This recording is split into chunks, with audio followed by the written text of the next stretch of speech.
Selamat siang para netizen dimanapun kita berada, salam inspirasi bagi kita semua ya.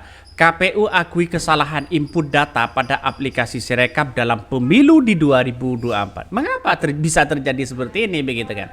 Ini sudah banyak diakui oleh KPU di daerah begitu dan bahkan diakui oleh PPK yang ada di daerah. Artinya apakah sistem ini sangat buruk atau bagaimana? Apakah sistemnya error? Begitu banyak anggaran triliunan kenapa tidak dimanfaatkan pada sistem ini? Apalagi sekarang ya hasil Sirekap dan semuanya dari tabel terus kemudian grafiknya sudah hilang dari hasil KPU yang ada selama ini begitu kan. Artinya ini gimana begitu? Seolah-olah ya KPU mau main-main begitu kan ya. Jadi oke lah kalau memang ada alasan yang jelas tidak menjadi masalah. Tapi pada hakikatnya kenapa kok hilang semua? Semua orang kan bisa bisa mengakses dengan hal-hal seperti itu. Tapi sekarang kenapa kok tidak bisa mengakses begitu kan?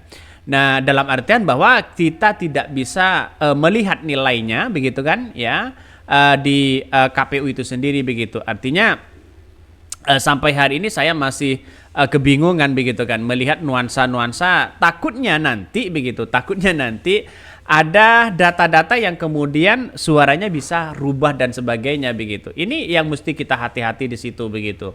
Maka ini banyak sekali pengakuan-pengakuan dari KPUD terus kemudian dari yang lain begitu kan ya. Karena nampaknya hari ini kalau kita melihat dengan apa yang disampaikan beberapa waktu yang lalu begitu kan, itu 500 TPS salah input di Sirekap. Bayangkan, hampir berapa di situ begitu kan. Sedangkan TPS kita itu 800 berapa begitu kan ya. Ini sudah 54 ribu. Ini viral, ketua KPU Real 01 lebih unggul katanya begitu kan. Artinya kalau kita melihat data-data yang seperti ini bukan tidak mungkin ada nuansa-nuansa yang kemudian sifatnya begitu kan ya bisa dugaan-dugaan yang bersifat politis dan sebagainya bisa saja seperti itu begitu kan. Artinya apa? Artinya selama ini kita tahu bahwa yang namanya politik kita kan tidak menentu begitu kemana arahnya kita begitu kan. Tapi yang jelas ini sudah diakui oleh KPU sendiri begitu kan. Ada yang mengatakan salah input dan sebagainya. Ini bagaimana coba? Jadi artinya apa? Artinya kalau memang sekarang sudah banyak diakui, lantas bagaimana dengan suara-suara yang kemudian salah input, terus kemudian data yang hilang, terus kemudian ketukar begitu kan ya? Surat suara sah atau tidak sah ketukar di situ begitu. Sehingga menurut saya pribadi hal-hal yang seperti ini banyak nuansa-nuansa yang kemudian diduga di situ begitu kan ya, diduga keras. KPU kembali akui Sirekap bermasalah. Wow, sudah beberapa kali mereka sudah mengakui hal-hal seperti ini begitu kan ya. Ini sudah mengakui bahwa KPU ya sudah mengakui sudah bermasalah. Dan bahkan ini viral begitu kan. Kenapa kok bisa bermasalah? Ya, sistemnya kenapa?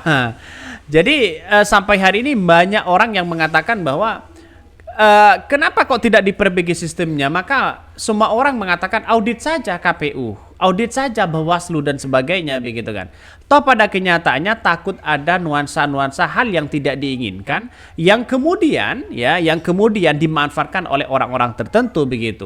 Kenapa sekarang hasilnya kok hilang semua begitu kan? Takut nanti tiba-tiba muncul begitu kan ya, muncul ya tiba-tiba lolos dan sebagainya begitu. Bahkan ya satu sisi ada yang mengatakan kalau kerja sesuai fakta nggak akan pusing. Ngapain kerja sudah nyaman dibikin sulit? Heran gue katanya ya. Di TPS tempat gue menang 02. Kalau di tempat kalian yang menang 01 dan 2 atau 3. Serius nanya katanya ya.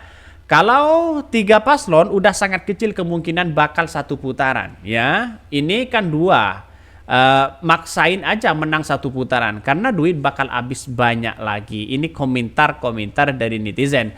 Tapi bukan soal itu sebenarnya begitu kan. Tapi bagaimana KPU itu benar-benar melaksanakan dengan jujur dan adil.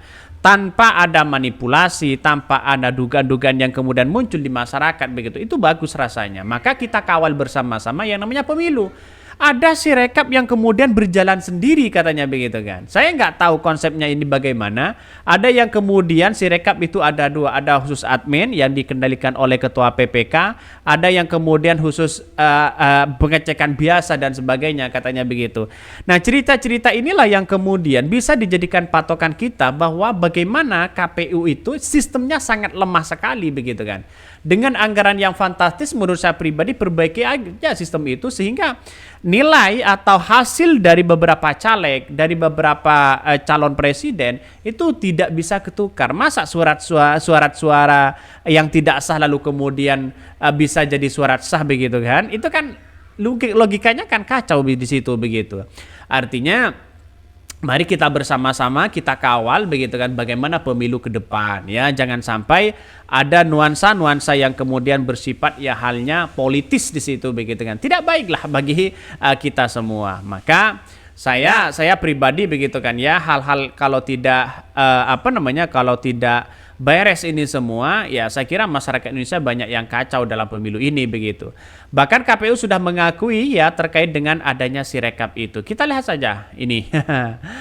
Ini sudah jelas ya dari beberapa netizen begitu yang sudah mengupload di sini begitu. Ini 25 kok jadi 85. Nah, ini kesalahan, apakah ini benar atau tidak begitu kan? Artinya ini banyak ya kesalahan-kesalahan yang kemudian muncul sekarang ini yang kemudian ya seolah-olah saking banyaknya KPU sudah merasa kewalahan di situ begitu kan.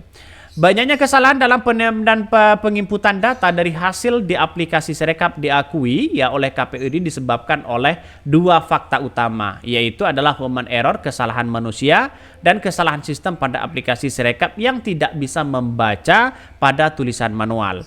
Sistem pada aplikasi Sirekap ya salah membaca angka numerik dari ya dokumen formulir model C ya hasil pemilu di 2008. Contohnya angka 3 terbaca sebagai 8 dan angka 2 terbaca sebagai 7, dan kemudian ya 1223 TPS yang data formulirnya model C1 penghitungan suara tidak sesuai dengan keterangan di aplikasi Sirekap. Bayangkan 1223.000 begitu kan ya.